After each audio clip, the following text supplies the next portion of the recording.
Pernah nggak sih kita mikirin soal keselamatan, tapi bukan sebagai sesuatu yang harus kita capai mati-matian, melainkan sebagai sebuah hadiah. Hadiah yang luar biasa.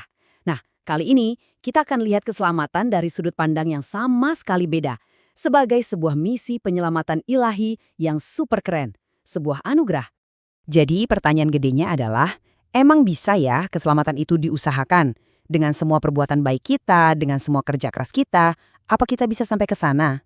Nah ini nih pertanyaan kunci yang bakal kita kupas tuntas dan jawabannya mungkin bakal bikin kita kaget. Oke, sebelum kita jawab pertanyaan tadi, kita perlu mundur dikit nih. Biar kita ngerti solusinya, kita harus paham dulu dong masalahnya apa. Semuanya itu berawal dari satu hal, keterpisahan. Tapi yang benar-benar gokil adalah gimana cara Allah merespons ini. Coba deh lihat perbedaannya, kontras banget kan? Di satu sisi ada kita, manusia, yang refleksnya kalau salah ya ngumpet, menghindar. Tapi di sisi lain, lihat Allah. Dia nggak nunggu, dia yang ambil langkah pertama, dia yang nyariin. Konsep misionaris pertama ini benar-benar mengubah cara pandang kita soal karakter Allah. Dia itu pengejar, bukan penunggu. Coba deh renungin ini sebentar. Misi penyelamatan itu bukan rencana B, bukan rencana darurat karena manusia bikin kesalahan, bukan. Rencana ini udah ada bahkan sebelum dunia diciptakan. Ini bagian dari cetak biru alam semesta itu sendiri. Itu nunjukin betapa dalamnya niat Allah buat nyelamatin kita. Nah, sekarang kita masuk ke jantung dari misinya. Gimana caranya rencana super besar ini dieksekusi? Semuanya itu berpusat pada satu figur utama, Sang Penebus. Ini dia agen utama kita. Gelar apostol dan misionaris utama itu bukan sekedar nama keren. Apostol itu artinya yang diutus. Dia datang dengan misi yang jelas dan otoritas penuh dari Bapa. Dia itu eksekutor sekaligus pesan keselamatannya itu sendiri. Jadi apa sih yang sebenarnya terjadi di kayu salib? Ini bukan cuma satu tindakan, tapi 3 langkah yang saling nyambung. Keren banget. Pertama, dia bayar lunas utang kita lewat pendamaian. Ini yang kemudian membuka jalan buat rekonsiliasi alias memperbaiki hubungan kita yang udah rusak parah. Nah, buah dari hubungan yang udah pulih itu adalah pengampunan total. Satu karya, 3 dampak yang luar biasa. Dan apa yang jadi bahan bakar dari semua ini? Ketaatan yang sempurna. Ingat ya, ini bukan ketaatan karena dipaksa. Ini adalah pilihan sukarela untuk ngikutin maunya Bapak sampai tuntas. Titik. Tanpa kerelaan ini, seluruh misi penyelamatan ini nggak akan mungkin terjadi. Oke, karya Kristus kan terjadinya ribuan tahun lalu. Terus, hubungannya buat saya dan Anda hari ini apa dong? Gimana caranya peristiwa sejarah itu bisa nyentuh hati kita? Nah, disinilah agen ketiga dari Trinitas masuk ke dalam cerita. Jadi ada jarak kan antara apa yang Kristus lakukan dulu sama pengalaman kita sekarang.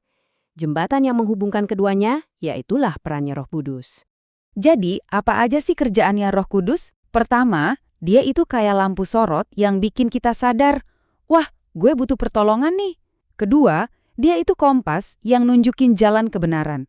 Dan yang paling ajaib, dia melakukan regenerasi. Bayangin aja kayak install ulang sistem operasi hati kita. Dibikin baru dari dalam. Jadi, intinya gini, tanpa kerja Roh Kudus di dalam diri kita, semua pengetahuan, semua strategi, itu cuma bakal jadi teori di kepala. Dialah yang bikin misi penyelamatan ini jadi nyata dan personal buat kita masing-masing. Oke, kita udah lihat gimana Bapa merancang, anak mengeksekusi, dan Roh Kudus menyambungkan. Lalu, di mana posisi kita dalam semua ini? Apa bagian kita? Disinilah kita sering banget salah kaprah. Kita pikir iman itu tangga yang kita bangun buat naik ke surga. Bukan, itu bukan usaha kita. Lihat definisinya. Iman itu lebih kayak tangan yang terbuka, siap menerima hadiah yang udah disodorin. Iman itu salurannya, bukan sumber airnya. Terus kalau iman bukan dari usaha kita, datangnya dari mana dong? Alkitab bilang jelas, iman itu timbul dari pendengaran akan kabar baik tentang Kristus. Jadi, bahkan untuk bisa percaya pun kita dikasih kemampuannya. Iman itu sendiri adalah respons yang dimampukan oleh anugerah. Kita udah bahas apa dan bagaimana misi penyelamatan ini bekerja. Sekarang, kita sampai di pertanyaan paling dalam, yaitu, kenapa? Apa sih yang mendorong Allah melakukan ini semua? Ya, kenapa coba?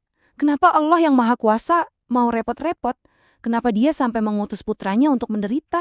Kenapa dia mengirim rohnya buat melunakkan hati kita yang keras? Kenapa? Jawabannya sebetulnya simpel, tapi mengubah segalanya. Ini semua bukan tentang kita layak atau enggak. Ini semua tentang karakternya.